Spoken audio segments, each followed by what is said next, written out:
Hoje, entre nós, eu trago aqui a doutora Tereza Daniela, ela que é delegada da primeira delegacia da mulher em Goiânia, para a gente debater aqui sobre o tema feminicídio.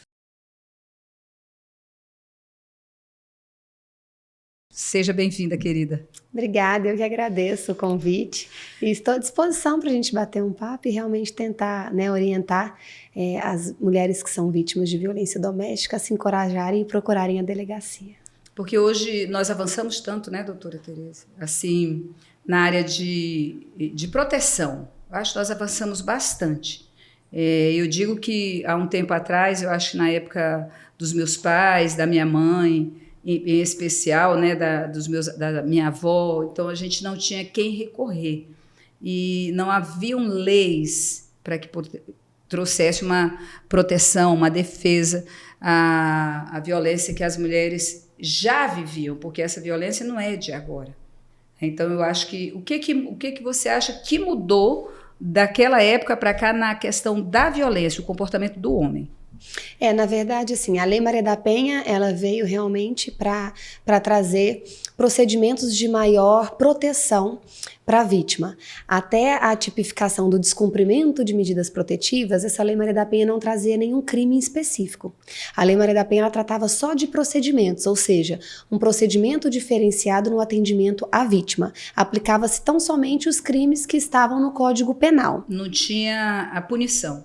Na verdade, tinha-se a punição, só que a punição ela seguia um rito normal. O rito era igual para todos, para homem, para mulher, então não tinha diferença. A Lei Maria da Penha ela veio trazer o que, na verdade? Um procedimento diferenciado, um procedimento um pouco mais célere, um pouco mais preocupado com essa proteção da mulher, tendo a mulher em situação de vulnerabilidade, ou seja, aquele tipo de violência em que a mulher estava sendo vítima por ser mulher, seja nas relações de parentesco ou seja nas relações íntimas de afeto, porque na verdade a Lei Maria da Penha ela não se aplica só ao companheiro, ao esposo, ao ex-companheiro, na verdade a Lei Maria da Penha ela se aplica também nessa problemática familiar em que a mulher muitas vezes está inserida. A Lei Maria da Penha ela veio trazer também a questão das medidas protetivas, que na verdade foi que é um instrumento utilizado, que deferido pelo Poder Judiciário, onde as vítimas elas podem solicitar ao Poder Judiciário que o juiz determine que o agressor seja afastado do lar, que não se aproxime dela não só pessoalmente, mas também por meio das redes sociais, de contatos telefônicos. Então é realmente a mulher ela se isolar daquela situação de violência da qual ela estava subjugada. Então essas medidas protetivas elas vieram auxiliar muito nesse processo de proteção mesmo da mulher. Assim como também alguns procedimentos, por exemplo, a situação de lesão corporal, que é a situação de agressão física. Que acontece muito. Exatamente. Pela Lei Maria da Penha, ele veio a se tornar uma situação incondicionada. Isso quer dizer o quê? Que independente da vontade da vítima, queira ela ou não dar andamento ao procedimento policial, quando notificado a autoridade policial, o procedimento será instaurado e encaminhado ao Poder Judiciário. Agora eu lhe pergunto, quando uma criança ela sofre violência em casa e tal, ela chega na escola e os professores muitas vezes são os parceiros, né, com os órgãos públicos que fazem a denúncia. Essas mulheres, quando chegam nos hospitais, também têm essa parceria com a área da saúde, de informar que elas chegaram com algum tipo de agressão? Existe essa parceria também?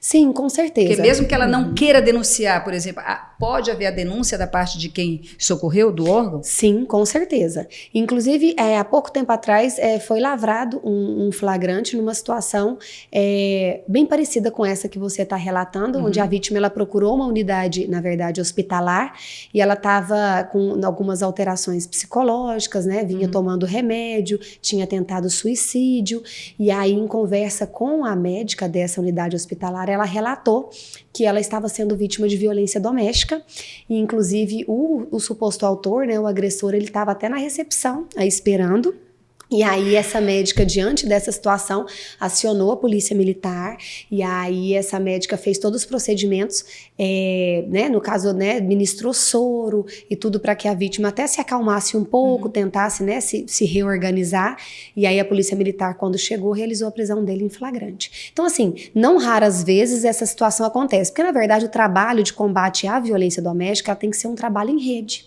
A delegacia, ela não trabalha sozinha. Sim. Então, quando você fala da rede, você fala dessa questão de unidades hospitalares, Família, de conselhos tutelares, da própria família, de acompanhamento psicológico. Então, todos esses órgãos, eles têm que, né, trabalhar em conjunto. E, na verdade, a gente procura realmente aplicar a Lei Maria da Penha com esse trabalho em rede e em conjunto. Então, outra coisa que eu queria perguntar da senhora, medidas protetivas. Quando uma mulher, ela denuncia, ela normalmente, talvez ela já tenha escapado da própria morte, quando ela chega a denunciar. Pode acontecer. Não é? Porque se o agressor for a segunda vez, ele, depois dessa ação dela, ele já vai para cometer uma infração muito maior, talvez o próprio homicídio.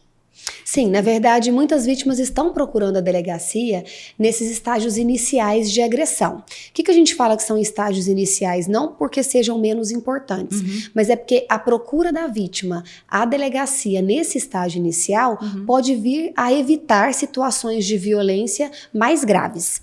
Então, situações de ameaça, de xingamentos, de dano, né? Aquele agressor que chega em casa e quebra todos os móveis, profere xingamentos, ameaça, não só de morte, mas de causar mal à própria vítima, outros maus, não seja só relacionado à questão da morte. Então, assim, a vítima, quando procura nesses estágios iniciais de agressão, é importante que isso seja feito. Por quê? Porque a gente evita, às vezes, chegar a uma situação de agressão física, de uma situação de tentativa de feminicídio ou uma situação de próprio feminicídio. Dentro dessa questão da medida protetiva, eu queria lhe perguntar o seguinte: quando a pessoa chega, ela pode ter já escapado da morte e ela recebe uma medida protetiva. E o que me incomoda na questão protetiva? Eu acho que o próprio Estado, os órgãos públicos, não tem como dar medida protetiva, a não ser verbalmente ou através de um documento para o agressor.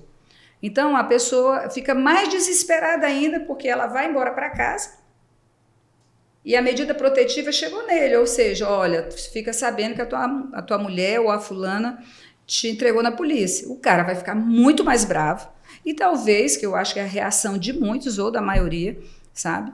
E ele vai lá e vai tirar de novo satisfação ou comete até o homicídio. Então, o que falta nesse caso, para que nós possamos ser realmente protegida com essa medida protetiva da questão pública, como uma ação mesmo de proteção? Na verdade, a medida protetiva, claro que é uma decisão judicial. Só. Então, assim, essa decisão judicial, inclusive, para ela ter validade, ela tem que ser comunicada não só à vítima, como também ao agressor. Então, a gente não fala em descumprimento de medida protetiva se esse agressor não tiver sido intimado por oficial de justiça formalmente de que tomou conhecimento das medidas protetivas. Então, isso é o processo.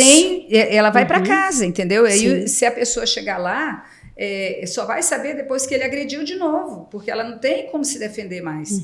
Ela vai para casa. Então, o que pode ser feito com essa pessoa? Por que não prende logo?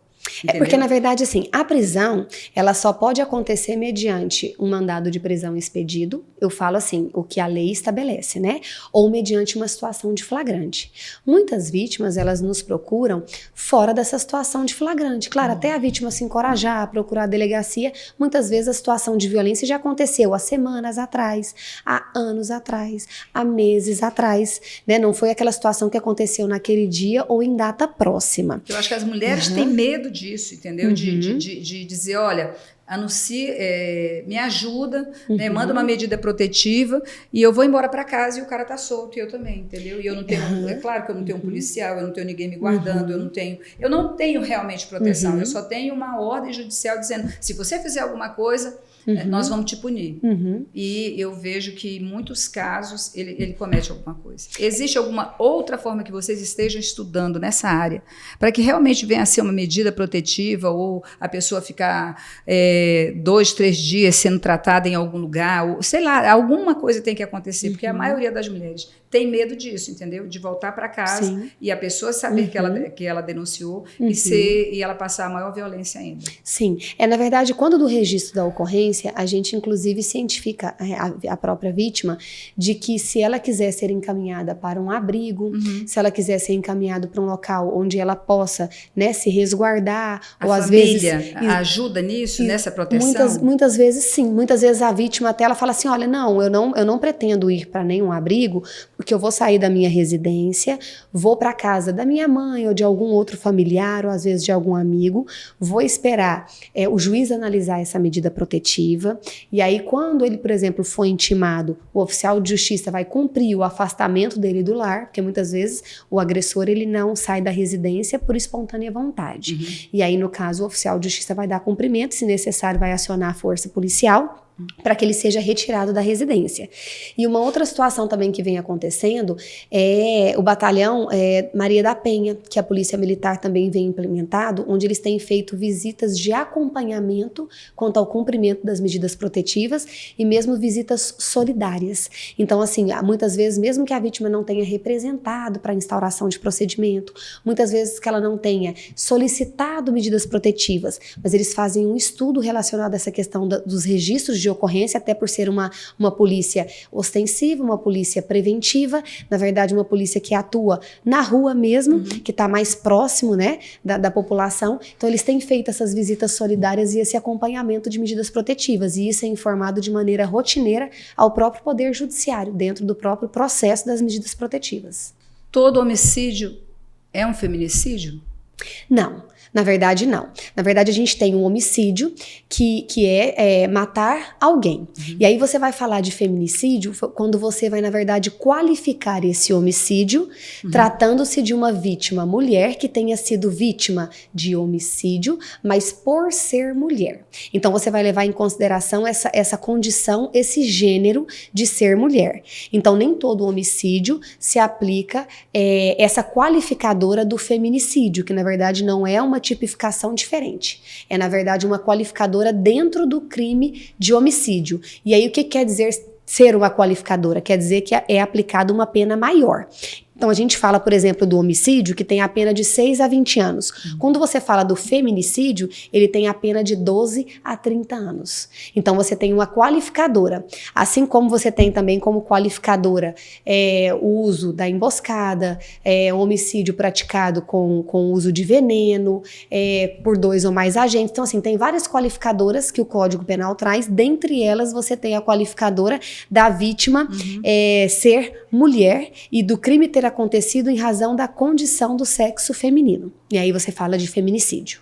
Dentro do que a gente assiste, em muitos casos, que as mulheres hoje, claro, quando ela desiste, hoje ela não tem mais esse direito depois que ela formaliza. Depende do crime.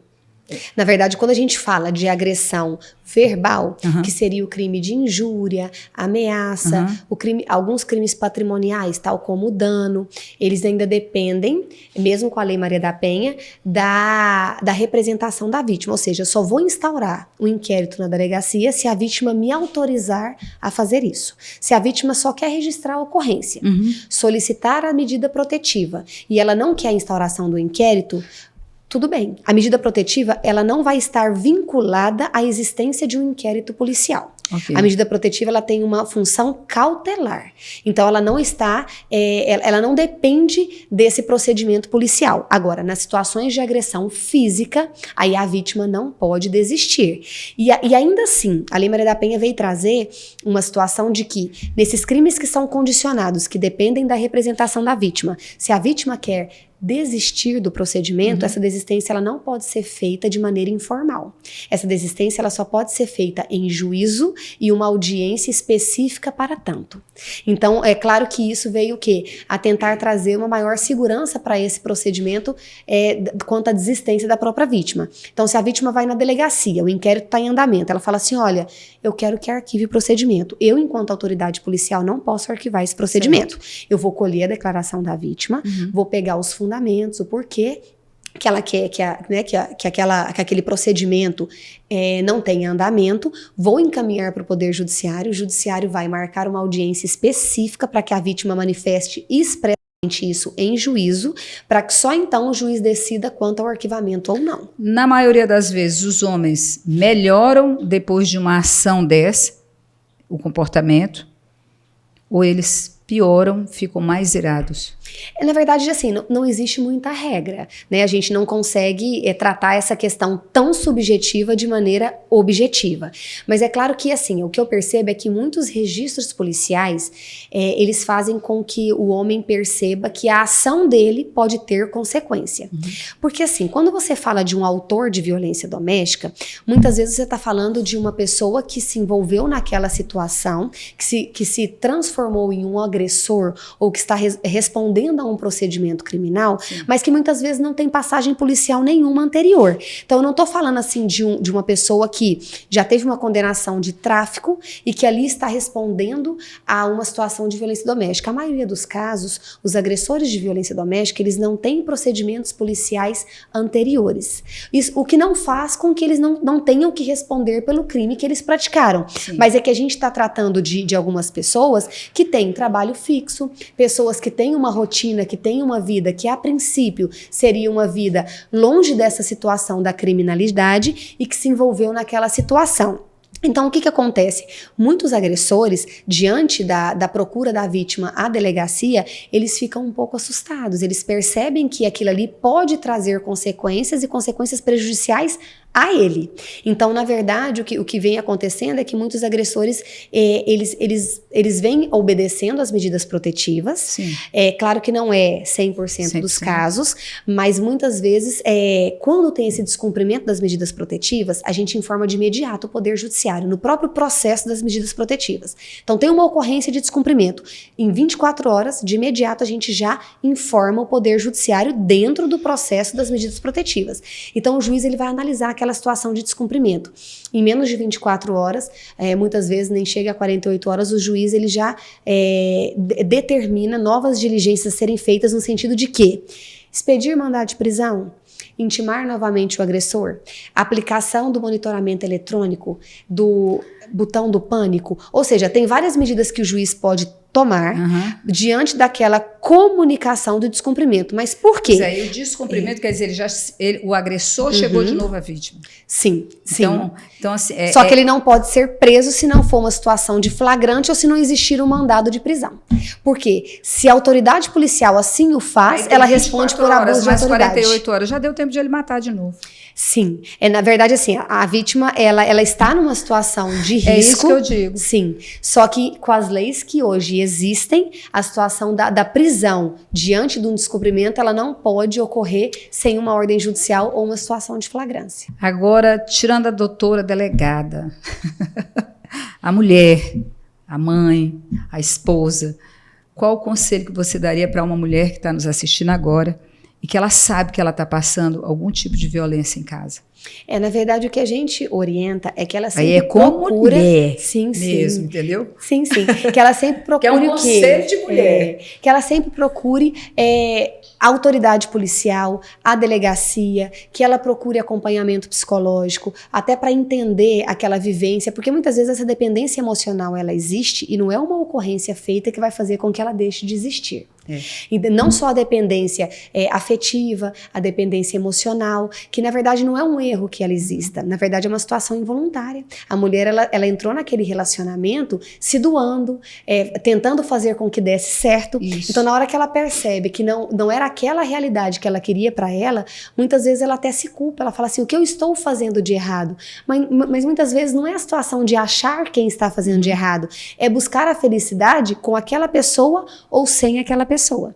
Então, na verdade, o que eu orientaria é que realmente ela busque ajuda, seja no âmbito familiar, seja no âmbito policial, seja procurando a rede do próprio estado, do próprio município, buscando entender o que está acontecendo para que ela tome decisões que depois ela não venha se arrepender. Não que ela não possa desistir do procedimento, pode, mas que ela entenda o porquê e que ela consiga se empoderar diante daquela situação. Obrigada, doutora Tereza Daniela, que foi super informativo, super bacana para as mulheres que estão assistindo, para os homens que estão nos assistindo. E eu sou muito grata a Deus por esse momento com você. Eu que agradeço a oportunidade, a gente está à disposição, a Polícia Civil também, o que puder fazer para encorajar essas mulheres, para que essa vulnerabilidade cada vez mais ela fique menor e que a mulher possa ganhar o seu espaço que é devido. Obrigada. E só aqui entre nós, o amor não maltrata, não machuca, não fere. O amor não mata.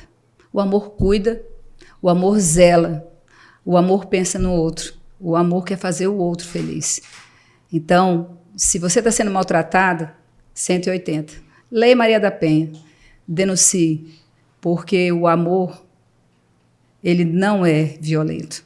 Tá? As mulheres que estão me assistindo sabem que Jesus te ama, que tem muita gente que ama você. Você não está sozinha, você não está abandonada. Entre nós, fica aqui dizendo para você, Jesus te ama.